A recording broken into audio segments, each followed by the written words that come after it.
कि मेरे है ना नर्व्स प्रॉब्लम बहुत ज़्यादा हो रहा है, घुटनों में दर्द के मैं उठ नहीं पाती, तेल वगैरह बहुत ड्रामा मुश्किल। क्वीन से रब्ता करें, तेल आ गया मार्केट में जी, और बाकायदा सरसों का अच्छा। तेल है। और मैं एक और बात बता दूं, वो चांदी के बरख वाला है।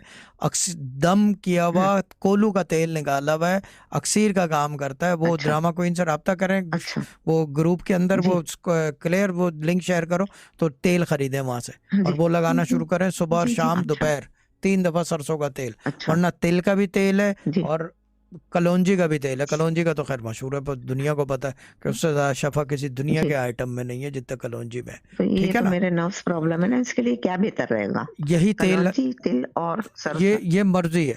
कलौंजी, जी, कलौंजी तो ग़िज़ा में भी इस्तेमाल करते हैं, वो अगर चाहें तो तेल भी हुँ, इस्तेमाल कर सकते हैं। लेकिन सरसों का तेल हमारा, मुझे पता है, इफेक्टिव है, हुँ, क्योंकि ये वाहिद पूरे जी, पाकिस्तान में सरसों का तेल होगा जिसके अंदर चांदी का वारख पड़ा है, वरना कोई नहीं डालता। ये अच्छा। चीज़ है।